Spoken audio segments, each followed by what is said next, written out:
Bob was pretty pissed when you put a bid in for the Teofimo fight.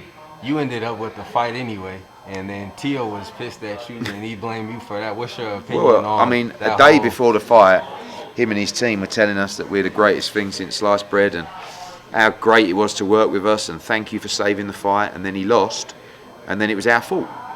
He basically said that if it was on a top rank card, the cards would have been different, which is the most ridiculous thing to say. It doesn't, but there's a lot of emotion. Family, his dad, like their worlds come tumbling down, and now they've got to stay strong because he's a hell of a fighter, amazing fighter. He's only had 15, 16 fights, something like that. So, he'll come back and win a world title for sure. But it's disappointing, the comments, because we treated him with utmost respect, and they were very happy with everything we'd done for them. Some reason they think that we had an influence. They think they won the fight. No one thought they won the fight. All right, 5% of people thought they won the fight. But I said to him, look at people's reactions to who won the fight. You didn't win the fight. Do you know what I mean? But they'll be back. I like George Kambosos, man. He's Great, got a he's great about personality. Has there been any, obviously nothing official, but has there been any preliminary talks, assuming if Devin is successful, that not really, only work together? Only in interviews. I think that obviously he's promoted by Lou DiBella. When the time is right, we'll speak to Lou, make them an offer to try and do the fight. They're welcome to make us an offer. It could be either way.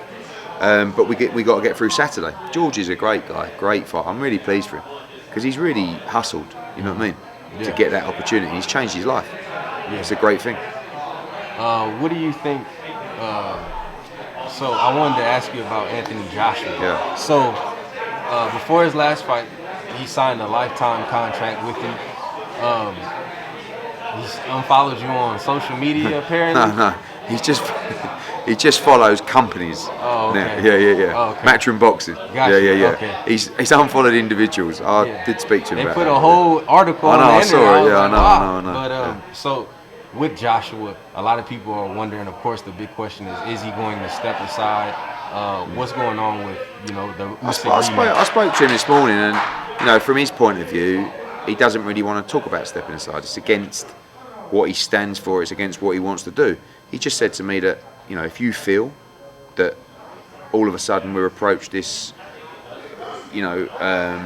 sort of route that is just unbelievable for my career, I trust that you'll mention that to me, but don't come with anything that you think I'm going to get angry about because I don't want to talk about it, kind of thing. So if we've had some very brief conversations about that with people, and if there was a route or a package that was in the best interest of his career, I would approach him about it.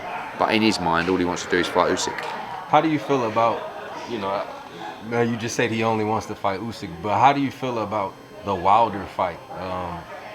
I still, me and a lot of people on our platform believe that is one of the biggest fights in boxing, regardless of what belt, who has the belt. Any fight with AJ is going to be one of the biggest fights, and Deontay's just put in a great performance and really raised his stock as well, even though he got knocked out again. So he's coming off 2 back-to-back knockout defeats. Mad sport, right?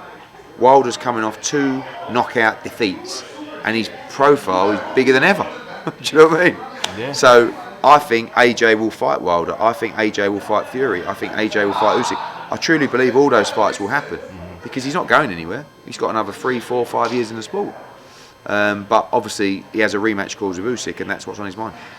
What was your opinion on the Wilder-Fury fight? Did you see any improvements in Wilder's game to the second fight? Not really. I mean, it's hard to criticise a fight like that because it was so exciting and entertaining. It wasn't the best technical affair you've ever seen, but both guys, I don't think Fury was 100% in shape for that fight.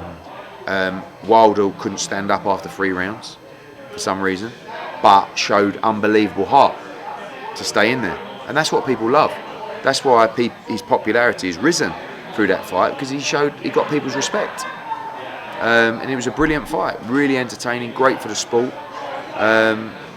Improvements, not really. I thought Fury boxed much better in the first fight, and Wilder didn't do anything different that he's done his whole career, which is sort of lose rounds, but be very dangerous. And he nearly, at one point, could have won the fight.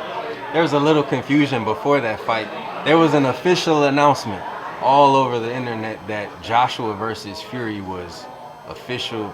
Apparently, you told Mark Kriegel or something that it was official, and it went everywhere. Well, it was agreed. Yeah, it was agreed. All sides agreed to that fight. Terms were agreed for that fight. There's a lot of finger pointing after that. That's why I'm asking. Yeah, well, unfortunately, because the arbitration, that still smells, but it is what it is. And unfortunately, we couldn't get that fight on. And then the Wilder fight ended up taking place. Yeah, because they said that you weren't. Apparently, they told you that the arbitration wasn't a big deal or something like that. Yeah, that's what Bob said. Bob said that arbitration will not get in the way of this fight, and obviously, all of a sudden, it did. So, it is what it is. History.